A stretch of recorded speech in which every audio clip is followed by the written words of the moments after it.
Yeah, glad to have you join us on another edition of Hot Seat right here on Ogun State Television. I am Moses or Jewumi. Well, today my guest is a veteran broadcaster with over 4 decades of experience. He's a man that has made significant contributions to radio broadcasting, media development, media leadership, and program development. I mean, from his early days at OGBC to his former role as the head of station at Blitz, FM in Otta. I could say he has seen it all. A popular name on radio, a man that has paid his dues, a man that knows his onions when it comes to radio broadcasting. Are you connecting the dots already? Some of you will be seeing for the first time, but his name resonates. And I'm talking about Mr. Timothy Busayo Olaifa. You're welcome to the show. Thank you very much, Moses. Yeah, it's a big pleasure being here. Exactly. Thanks so much for coming. But let's get to see his profile in full. When we come back, the interview segment begins.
And that was the profile of my guest today, simply known as Busayo Olaifa, and some call him Okolo, Okolo Meji. And I think I could just start on that note. Why Okolo Meji? How did that come about? Well, while I was serving, I had so many nicknames by colleagues, friends, well-wishers, especially within the broadcasting environment. The most popular one was Drum Major before the Okolo. But the Okolo thing came up when Toba Okpale was still alive. We were colleagues at OGBC 1 and 2 because we had 2 channels then. So Toba had IT attachments. Regularly we would have IT students, ITF, and students from higher institutions would like to have practical experience of our radio environment and operations.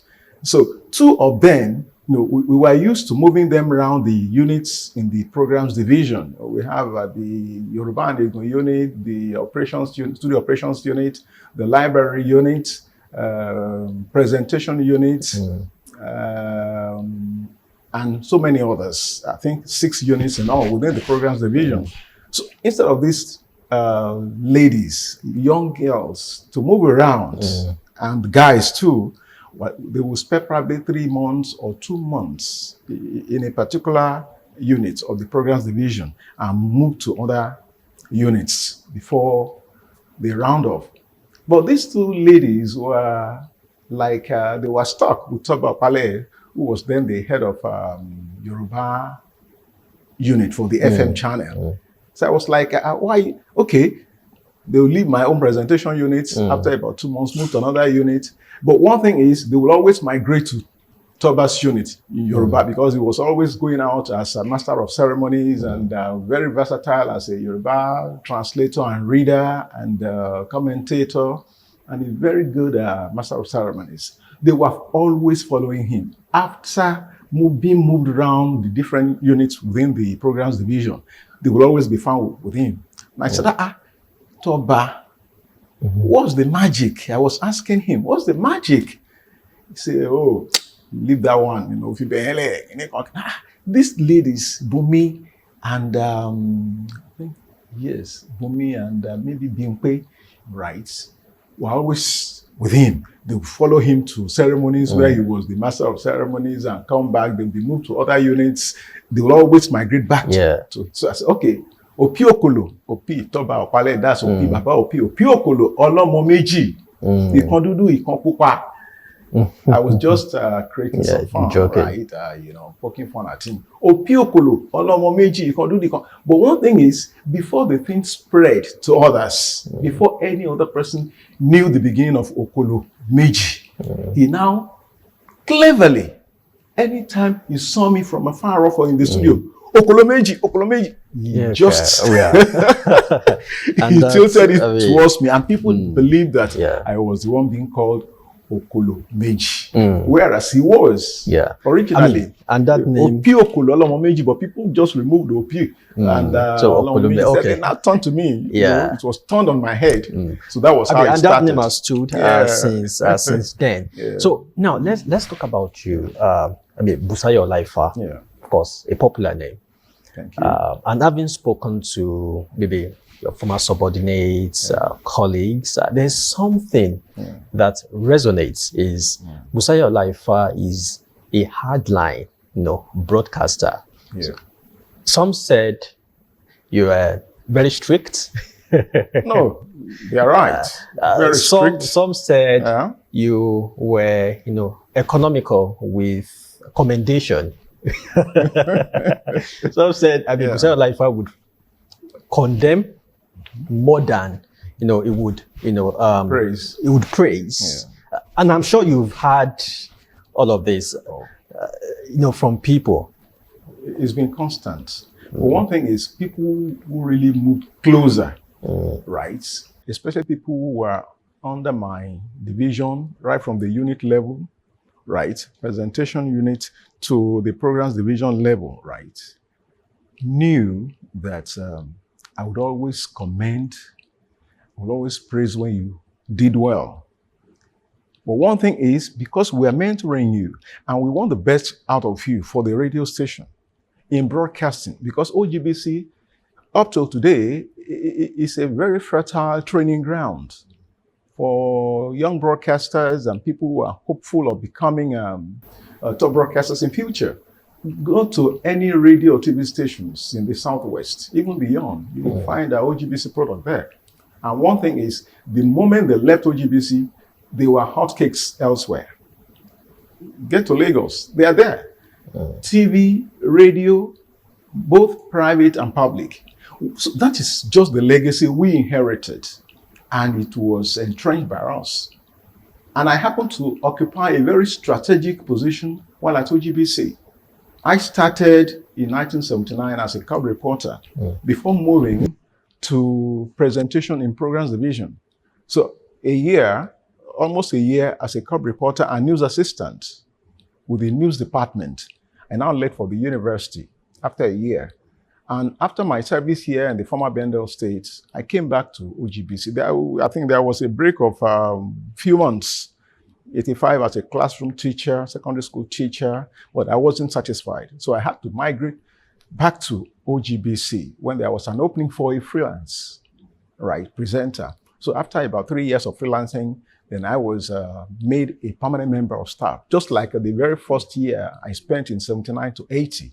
So we inherited this tradition of distinction, of excellence. And before you acquire excellence, or perfection, you have to be grilled. You have to be grilled. Yes, I was very strict, no doubt about that. And it reflected in the way I was presenting, I was producing, as a producer, as a presenter, and the way I even read news. And even as a master of ceremonies, either for the government or for private establishments. So that was the tradition. People like Otumba Yomi Onobolu, who was was our GM at OGBC before moving to OGTV, when OGTV was created.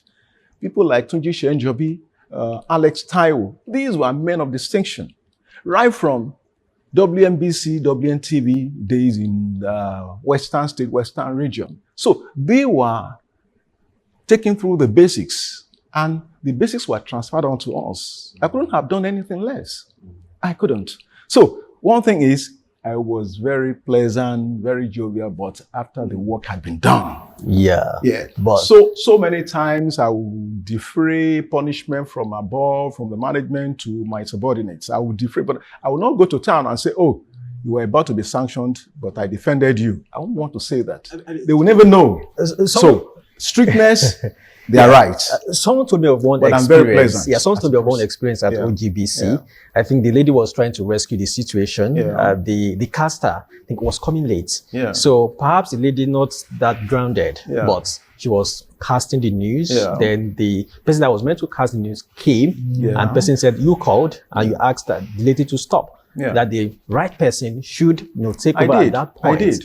And they said the lady felt bad, felt embarrassed. The fact that she was on air already. So for how many seconds? Maybe you should have. It was okay. You know what happened? Yeah. Right, because whatever I did while in service could be defended, even in 20 years' time. Now, somebody who was meant to open the station. Yeah. She started, right? And when it is 30 minutes to air time, you would call your manager or controller. Oh, this is 30 minutes to air time. To reading news at 6 in the morning on OGBC 1 and 2 then. And the person did not come. 15 minutes to air time at 6 o'clock for the reading of the news at 6. You did not call your controller, neither the manager. And you had the phone numbers pasted on the wall of the continuity studio. Oh, I'm here to see so, and so. He's here to arrive. Should I go ahead and read the news? But you see, one thing is, she was trying to be funny. Very cunning, right? Okay, I will wait till 10 minutes to 6, 5 minutes to 6 before I call anybody. She claimed that she called the controller, called the manager, the supervisor, and she now called me as the assistant general manager then, before becoming the deputy general manager. Sir, this is 4 minutes to 6. And the reader is yet to come, sir. Can I go ahead and read the news? Now, did you call when it was 30 minutes to air time, as was the convention, the practice? Did you call anybody and the signal was bad, network was bad? You did not send any message. 25 minutes to air time, you didn't send any message. You didn't get across to me as the overall then. For me to dash over there, because within 7 minutes I'll be there. Just drive over. Onikolobo to Ibarra Housing Estate, our site. So she now went, because he wanted to read the news. And I knew her standing, the level of competence. It would have been worse for me as the head of station then, for her to read a 10-minute or even a 15-minute bulletin. It will have caused headache. It will have caused an uproar throughout the state, because people did not play with news, especially people in government and businessmen and women. So you wanted to read news. Deliberately, you delayed till 4 minutes to 6. And I started tracking the person who was capable, who was the assigned hand to render the news. When she started with the headlines, and that one called me, said, what happened? I said, I'll tell you, sir, he was panting. I said, just take it easy. Before the last headline, I called the studio. I said, look, take over from her. Just the headlines, because anything I did in the past, for me, I should be able to defend in 30 years' time if I'm still living. So, because one should control quality, and that is the standard practice. We inherited this thing, and I was ready to defend my action. In fact, 2 people who were already retired called me. What happened? I said, the lady wanted to read deliberately. She played tricks. And after the first headline, second headline, she was on the third headline. And I said the other guy should read and take it afresh. And that one read very well. Somebody who will not even have time to rehearse and render it as if he rehearsed the entire bullet, because he already knew most of the major stories that would pop up the following morning. People who were tracking news, local, international, national news. And I was very happy. And I was ready to defend my action. So that's just it. Okay, because we have limited time. Yeah. So looking back, you started in early 1980s. In hindsight, anything you would have changed at all? Anything at all? In terms of broadcasting or personnel or equipment or... In terms of your stance, in terms of your leadership, your maybe professional relationship with the particularly the younger generation that works with you, some of them that still feel, Busayo Olaifa was a hardline, rigid, very tough. Some would say too tough. You know what happened? From time to time, people who left OGBC will still call. But such a thing will not go on air. To the knowledge of people who will say, oh, Busayo Olaifa was a disciplinarian. In any case, I was brought up by a disciplinarian father. I was brought up by a headmaster, a people's warden person. A father who spent so much time in the church, and the uncle I stayed with as well was an headmaster for 40 years in a mission school before it was taken over by government. So from time to time, I don't want to reel out names, even in America, all right, people who are abroad who call, Oga, you did well. I thought you were just too mean, this and that. Every now and then, they will call. People who are now with radio stations in America, in the UK, in Europe, will call. So that was just it. But lazy ones, who will not be creative, who will not be innovative, who are just, they are satisfied with doing the routine. Say, look, this is not the way to pronounce this word. We were known for excellence. We were known for perfection. OGBC, either Ogun Radio or OGBC 2. We were known for it. But one thing is, we were always pleasant. We were always sharing jokes. And that's how So I could say you're like a headmaster. I mixed the two. That were disliked by students. But those because under me. But over time, from the general staff, I was very popular, Okay. If you are too tough, you don't have become or elected as assistant secretary of RATAU, OGBC chapter secretary, and people will say, okay, come and gun for the chairmanship. I mean, eventually a storied career. So it was a mixed grade. Okay. Now, you said you went back to school and you studied psychology.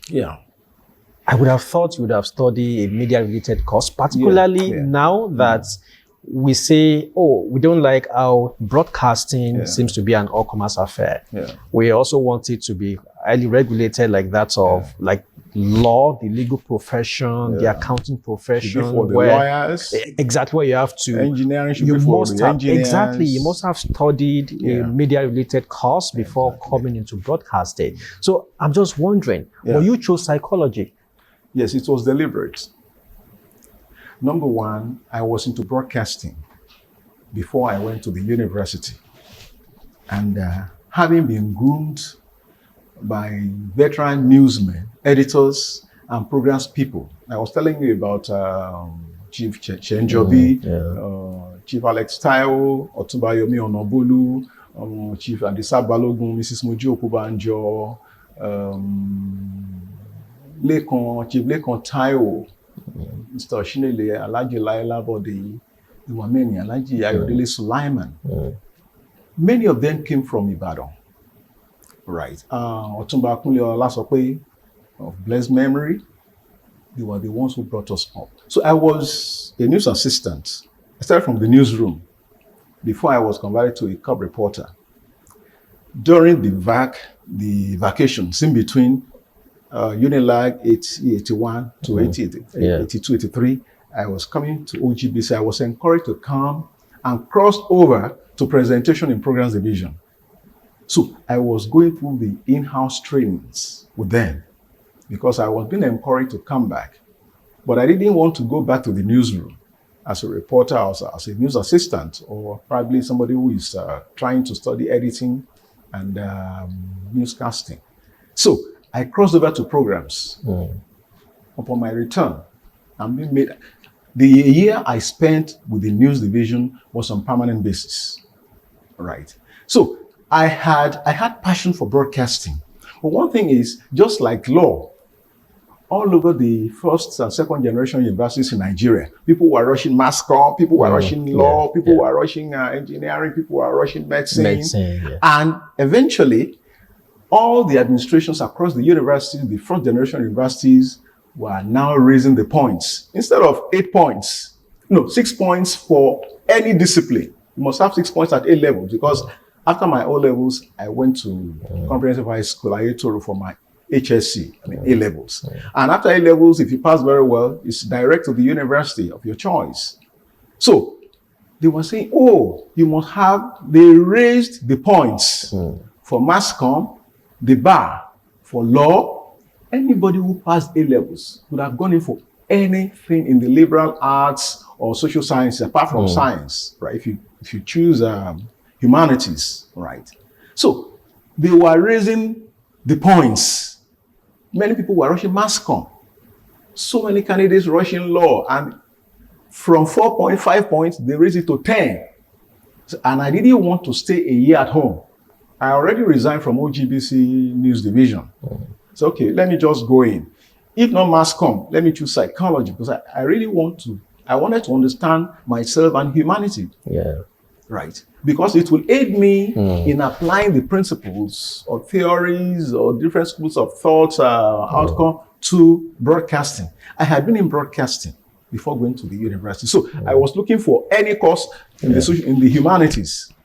And when I came back, I set psychology aside. I was going for trainings, production, producer's course, presenter's course, name it. Outside broadcast operations, commentaries, and master of ceremony trainings. Name, apart from engineering in broadcasting, just name. I was exposed to the trainings at OGBC. So you felt there was no need to. And in any case, I was to do masters. I was still training people. Having been trained properly, I was training people, I was mentoring people. So it was like the moment you have your first degree, you could do anything apart from engineering if you are not a science student, apart from medicine. But in humanities, social sciences, arts, you could apply it. So it's been very helpful applying psychology to my broadcasting career at OGBC and elsewhere. So what was your take? In some quarters, broadcasters must have studied, mass comm, any media related course. And in some quarters, say, it's a talent industry. Anybody could come. In as much as, it's just like acting. You don't have to study theater arts before you go into acting. So which one will you go for? I go for the relevance. You must qualify. Apart from the university or any higher institutions of learning that you must have attended, we have professional courses. Professional courses in the sense that if you want to be an editor, you go for editing. You go for reportorial.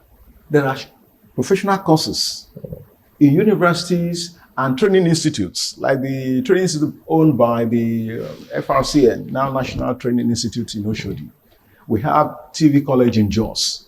And we also have 3 months, 6 months courses offered by even the BBC, VOA, Deutsche Welle, and other international broadcasting organizations. They will come to Nigeria. So these are short courses. For you to be relevant, you must undergo professional training. If you didn't offer mass comm, you didn't read mass comm, right? Or you didn't read editing in this age of ICT, then there are schools, there are institutes, there are training schools. I'm very, very particular about that. If I have to recruit for any radio station or TV station, you must have that.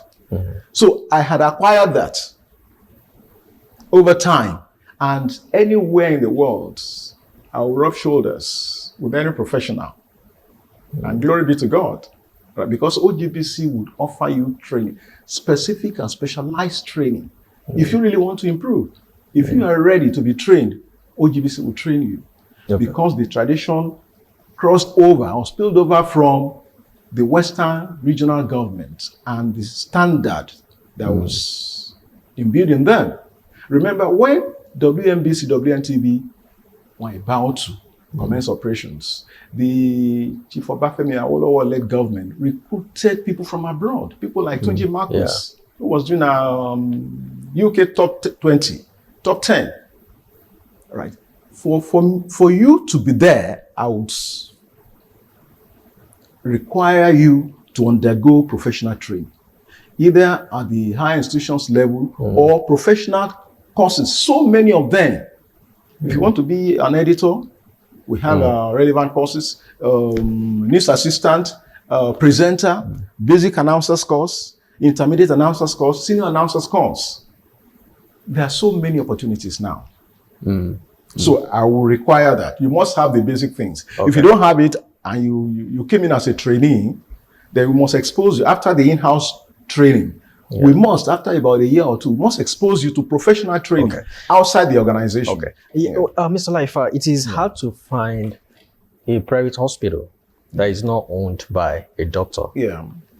An engineering firm that is not owned by an engineer. Yeah. But these days, when we look at media ownership, we have people that are not, broadcasters owning stations, radio stations, television stations. And what do? They employ a thoroughbred professional. So the thoroughbred professional will have to take, of course, they have to dictate. They dictate to a thoroughbred professional. So does that mean the piper? Dictate the tune. So does that mean that your generation didn't take charge of the broadcasting industry? And to one question, are we having too many radio stations? Is there a proliferation already? Okay, let me start with the very first question. Why are we professional broadcasters not taking up the challenge of owning stations and running them? Well, you know the capital outlay, right? Broadcasting in Nigeria in the past was not really paying, even though you have job satisfaction, because the emphasis was not really on the payment, the salary, the emoluments. But when broadcasting was deregulated during the General Babangida's administration, well, it opened a kind of Pandora's box. It's like, there was a dam. Then the dam was open for the stream to come out and unregulated, right? So broadcasting was deregulated. How many broadcasters or veteran broadcasters or retired broadcasters had enough capital outlay or the muscle, financial muscle, to establish radio and TV stations without being supported, probably taking a very huge loan and having money bags, right, to support? So we were not having enough financial muscle. That's number one. Two, those who had the money who want to dictate. Well, for government-owned stations, TV and radio stations, government was liberal. There was a liberal environment. Whatever will happen within the government-owned stations, right, had to follow laid down rules and regulations, the public service rules, right? So before anybody will be punished or suspended or asked to leave or sanctioned, there are laid down rules and regulations to follow. Right. And broadcasters who serve within such an environment are very, very careful, right, not to breach rights of workers or staff. Right. But the ownership, the private ownership of TV and radio stations became the in thing the moment broadcasting in Nigeria was deregulated. It's a good thing that it was deregulated because there will be job opportunities for broadcasters within the environment of radio and television, private, public, so many now. And it is very good for the industry. It is very healthy. And those who were trained by some of us who, by the grace of God, were in charge, had opportunities more than us. But on the flip side, hasn't it led to proliferation? Yes, proliferation came with his mixed grill, with his baggage. Now, people who were not well-versed, who are not well-trained, or even not trained at all, are now being made officers, program officers, editors, translators, and program producers. The moment you have a name and you can convince the owner that, oh, I was on so station, XYZ station for 2 years, for 3 years, the owner will not be particular about the type of management that you were under, the type of experience, the quality of experience, number of years. So far, your name was all over the place. Oh, I've been hearing you. Oh, you are so. 2, 3 years. Somebody 5 years. So this one will manage my station very well. Oh, this is a very popular voice. Voice is not the only thing. For broadcasters or on-air personalities, yes, you have a good microphone voice. What about pronunciation? What about the grill? Were you properly trained? Are you conversant with the rules and regulations or the National Broadcasting Code? These are the things. The checks and balances will not be there. That's why many of these stations are having problems. Because I served as head of station for a private station. So I'd seen the other side. Right? And I was supposed to probably be for a year. And the owner and the board of directors convinced me. I stayed for 17 months. I said, okay, I just want to rest. I have my own project, like writing a book and doing some audio project and whatever. So that was why I left, and that was a send-off anyway. Right. So, but one thing is, the flip side is still what I'm discussing. Broadcasting has improved technically because we now have information and communication technology. But professionally, in terms of people on air, people who present programs, they mispronounce. Many of them are horrible. And after monitoring the station, if I listen to a newsreader or a presenter making use of English language to present programs or produce programs, within 3 or 4 minutes, I switch off. Because it is not their fault. It is the fault of the ownership. How the station, either TV or radio, was established. Any money back can establish and get to NBC and say, I want to establish, okay, bring us the quality of staff. And there are specifications. Before you can head a station, you must have spent maybe upward of 15 years. 5 years must have been in the management of any radio station, reputable radio station. For instance, let me just cite the example of Channels TV. Why Channels was the talk of the town when it was established. And I believe up till now, and OGTV, the owner of Channels TV, will not forget OGBC because he started as a freelance with OGBC. Ogun Radio then, on Ayetoro Road, after Lafenwa, right? John Momo was a freelance newsreader and presenter with OGBC, Ogun Radio. Not yet OGBC 2. And Mani Onumono is pal. They were friends way back in 78, 79, 80, 81. OGBC. Because they were in Abeokuta to do their A-levels. So, such a person who was a trained broadcaster owns a television station, a professional TV station. So that's a difference. So I mean, he took the bull by the horn. Exactly. It's not easy for anybody to make business out of his profession. So couldn't maybe others were not entrepreneurial? Because you mean broadcasters who are not into business and becoming successful business owners? I mean, owning radio stations, owning TV stations. Resources. If they pull resources. Because there's a problem now, and I'm looking at what is the future of radio broadcasting. Oh, it has become an all-commerce affair. All-commerce affair.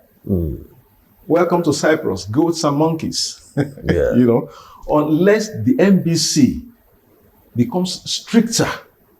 Otherwise, the whole thing will become wishy-washy, except government-owned stations where standard is still maintained a semblance of sanity.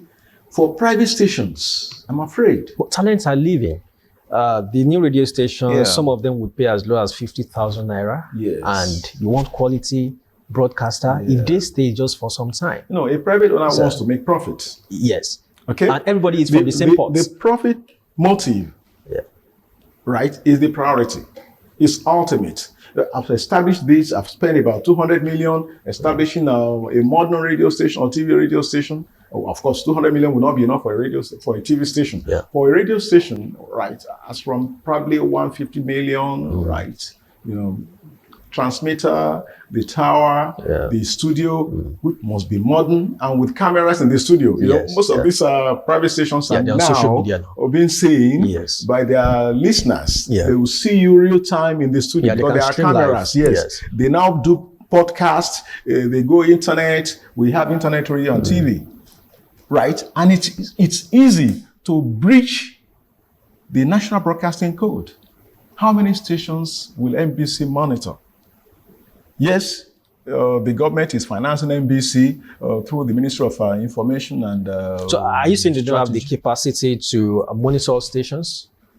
I don't think the National Broadcasting Commission, NBC, has enough manpower to man the equipment used to monitor stations, signals of stations. Because we now have not just terrestrial TV stations, we have internet. Right? So we have cable TV, and whose domain is beyond Nigerian airspace, media space.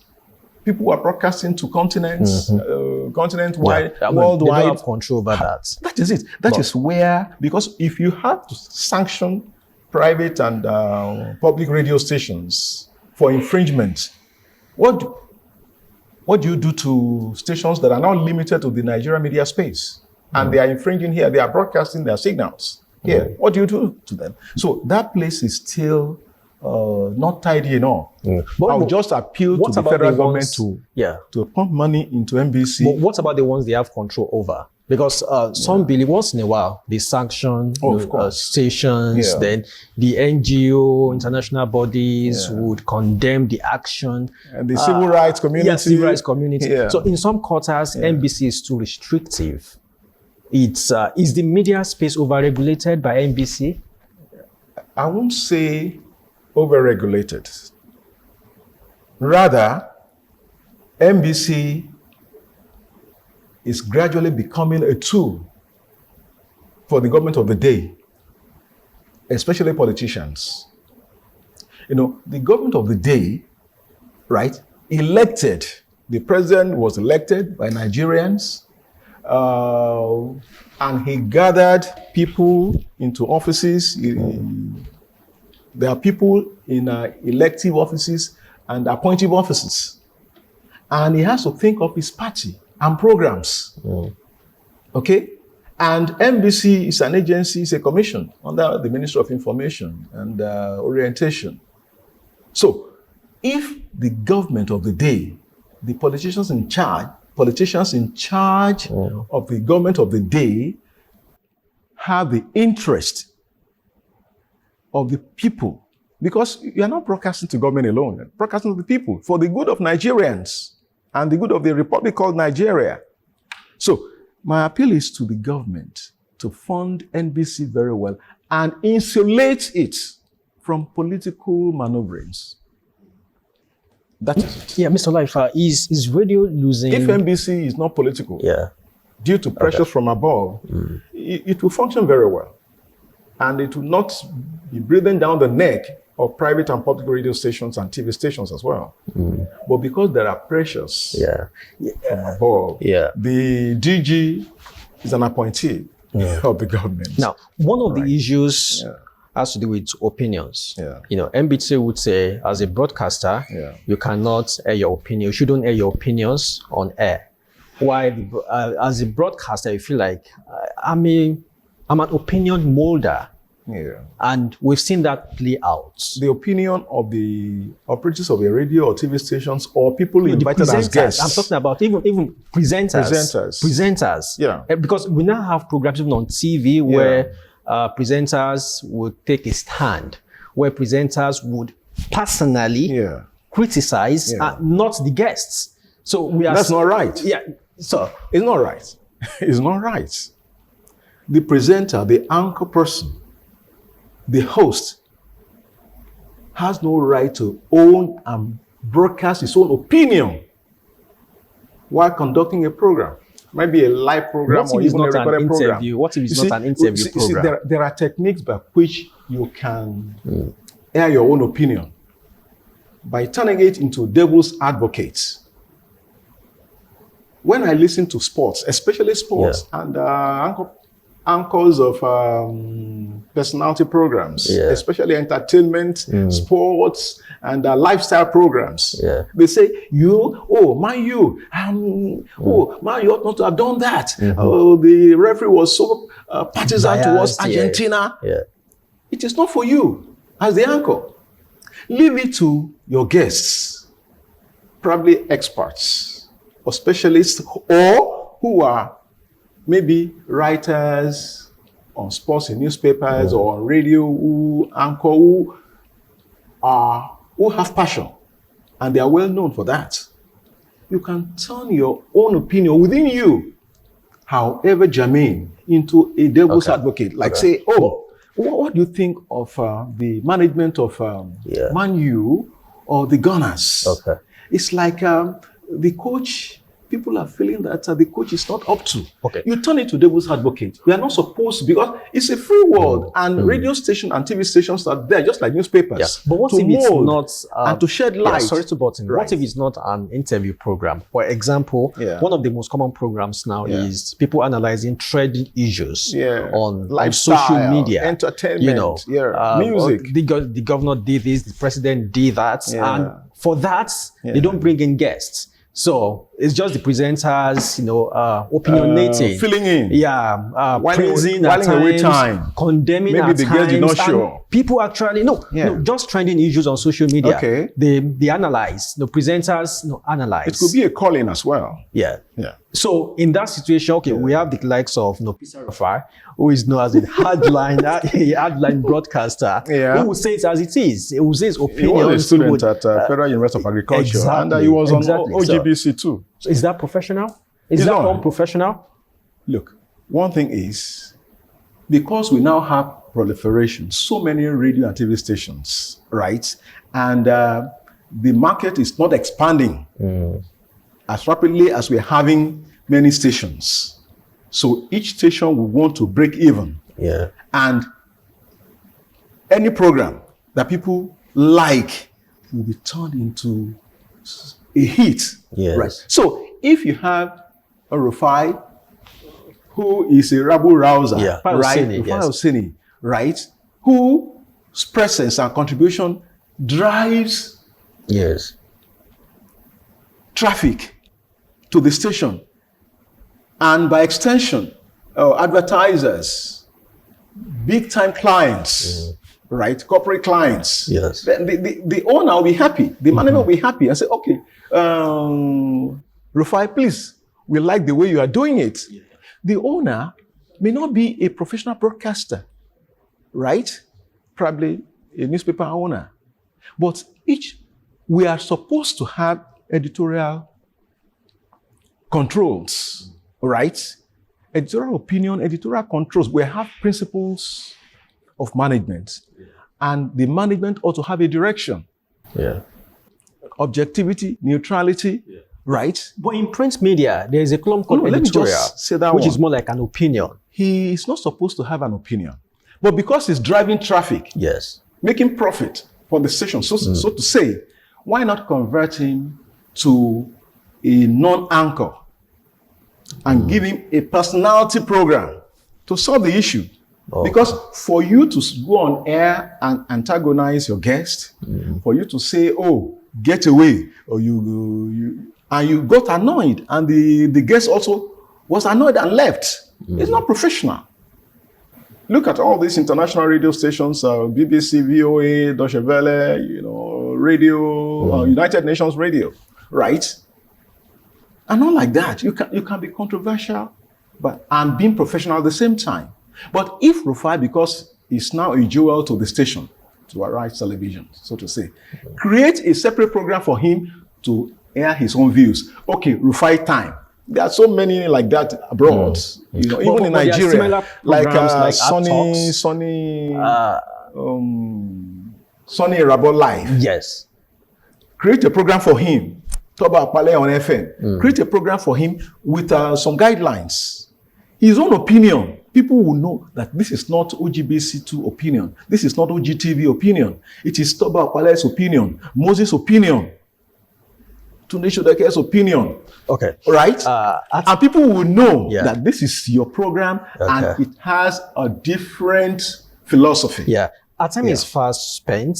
I wanted to know, Yeah. is radio as a medium losing the battle for relevance? The younger generation, for example, they are on TikTok, they listen to podcasts, social media. I can't remember the generally, last time I online. listened to radio. Yeah. But of course, the older generation, my mom, my own brother, wake up in the morning, they turn on the radio, they listen to news and all of that.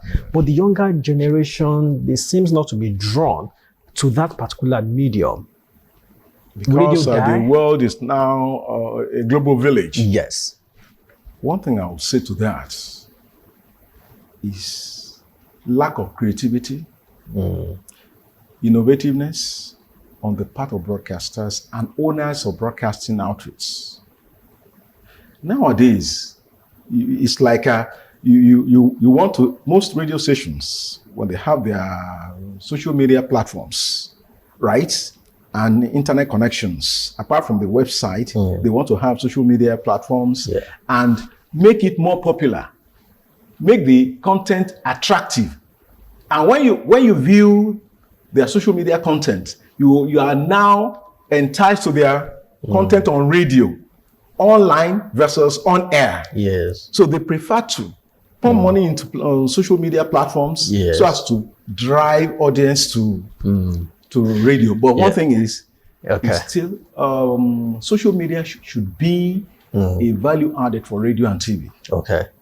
If we know our onions, if people are properly trained, if the best hands are employed, and the media owners, especially private owners, know their onions, it should be part of the NBC condition. Well, it should be that before you become, before you own a radio station, I think that's a good place. You must satisfy certain conditions. Yeah, I think that's a good place to leave it. But I won't allow you go until you answer this question. You were, I think, the professional MC for Otuba Gbenga Daniel. For the Ogun State government. For the Ogun State. And the rumor is that you were asked if you wanted anything.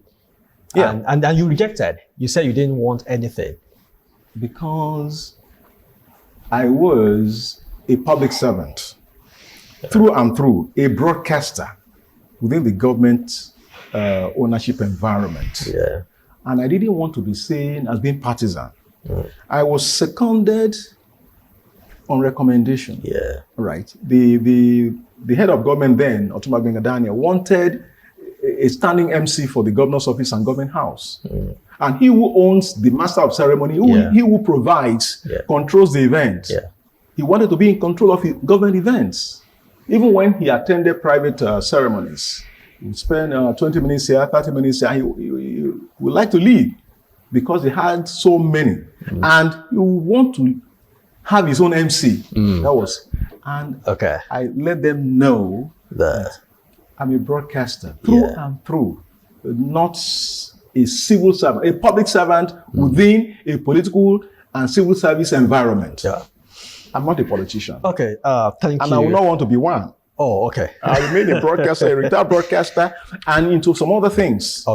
Thank you so much. Our time is fast spent. Mr. Timothy Busayo Olaifa. Maybe you'll come later and we have to, we talk more. Simply Busayo Olaifa till I die.